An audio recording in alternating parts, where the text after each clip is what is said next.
दोस्तों ये कहानी है एक ऐसे इंसान की जो 400 से ज़्यादा दिन तक दुनिया के सबसे बड़े और खौफनाक समंदर पैसिफिक ओशन में ज़िंदगी और मौत की जंग लड़ता रहा और फिर उसने वो कर दिखाया जो दुनिया का कोई और इंसान नहीं कर सका। 14 महीने बाद जिंदा लौट आया, लेकिन वापस आती ही जेल भेज दिया गया। आखिर ऐसा क्यों हुआ, जानिए इस वीडियो में। पैसिफिक ओशन का नाम सुनते ही लोगों के चेहरों पे डर सा छा जाता है। पूरी दुनिया का 71% हिस्सा पानी से घिरा हुआ है और ये पानी 4 ओशंस में तकसीम है: Atlantic ocean, Pacific ocean, Indian ocean और आर्कटिक ओशन में। लेकिन इन सब में सबसे बड़ा और सबसे खतरनाक ओशन है पैसिफिक ओशन। ये इतना बड़ा है कि अगर जमीन के कुछ हिस्सों को मिला दिया जाए तो फिर भी पैसिफिक उसे कवर कर सकता है। इस ओशन में कुछ ही छोटे छोटे आइलैंड है और कुछ आइलैंड तो ऐसे हैं जहां आज तक कोई इंसान कदम भी नहीं रख सका। अगर कोई इस समंदर में खो जाए तो उसे ढूंढना लगभग नामुमकिन हो जाता है। 2012 में एक आदमी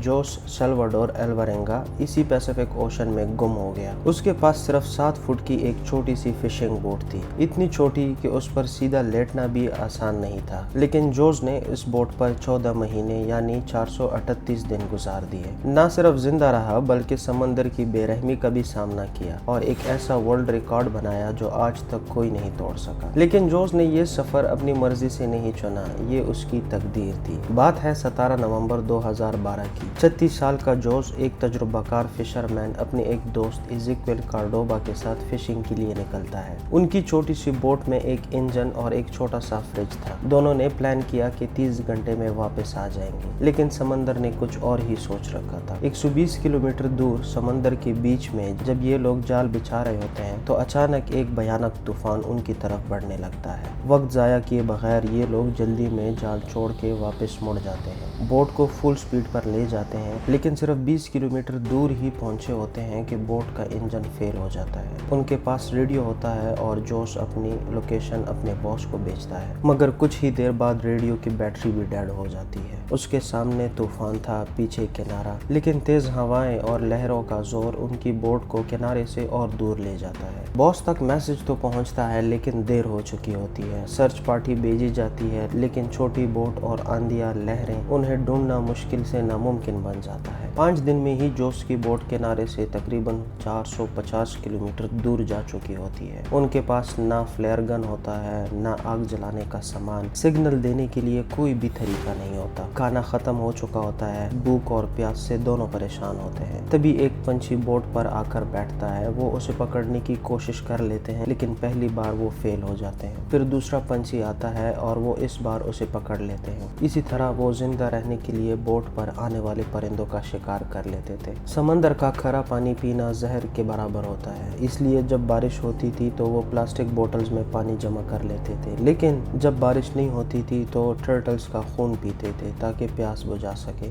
एक दिन का गुजारना मुश्किल होता था और वो महीने गुजरते जा रहे थे। 4 महीने बाद जोस का दोस्त कार्डोबा इस अजाब को बर्दाश्त नहीं कर पाता और उसी बोट में उसकी डेथ हो जाती है। अब जोस अकेला रह गया था एक ऐसे समंदर में जहां हर तरफ सिर्फ पानी ही पानी था। 6 दिन तक जोस ने कार्डोबा की लाश को अपने साथ रखा, उससे बातें करता रहता था। लेकिन जब स्मेल हद से ज्यादा बढ़ गई तो जोस ने कार्डोबा को पानी में बहा दिया। 6 महीने गुजर चुके थे। जोस हर दिन किसी भी शक्ल में जिंदा रहने की कोशिश करता था। तभी एक दिन उसे दूर से एक कार्गो शिप नजर आती है। उम्मीद जागती है, वो हाथ हिलाता है, चिल्लाता है, लेकिन शिप दूर होती है। कोई उसकी छोटी सी बोट को देख नहीं पाता और शिप उसकी आंखों के सामने खो जाती है। सोचिए, 6 महीने के बाद कोई इंसान दिखे और वो भी आपको देखे बिना गुजर जाए, कैसा लगेगा। 11 महीने तक जोश समंदर में 8000 किलोमीटर का सफर कर चुका था। उसके कपड़े फट चुके थे। उसके पास सिर्फ एक बुनियान रह गया था जो धूप से उसको बचा लेता था। फिर एक दिन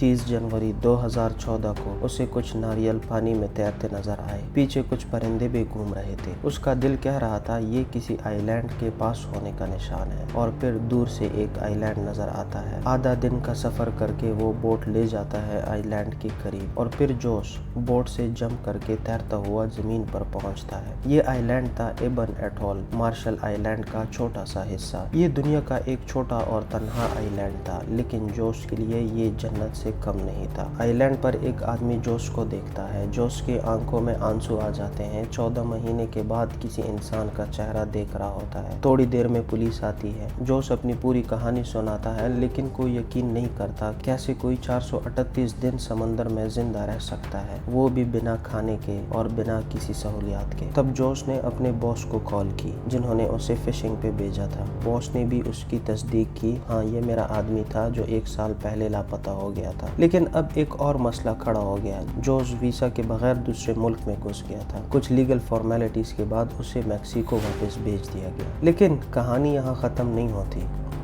जोश का दोस्त कार्डोबा जो रास्ते में मर गया था, उसके घर वालों ने जोश पर इल्ज़ाम लगा दिया कि उसने उसे मार कर खा लिया होगा। केस हुआ, लेकिन सबूत ना होने की वजह से जोश को छोड़ दिया गया। बाद में जोश ने अपनी ज़िंदगी की इस कहानी पर एक किताब लिखी, 438 डेज, जिसमें उसने समंदर के हर मंजर, हर अजाब, हर जज्बात का जिक्र किया। जोश की कहानी हमें ये सबक देती है कि इंसान चाहे जितना भी मुश्किल में हो, अगर हौसला जिंदा हो तो ज़िंदगी भी जिंदा रह सकती है। ज़िंदगी हर रोज़ एक जंग है और जोश ने ये जंग जीत ली। अगर आपको ये कहानी पसंद आए तो लाइक करें, शेयर करें और सुनो इनकशाफ को सब्सक्राइब करना ना भूलें। मिलते हैं एक और वीडियो के साथ।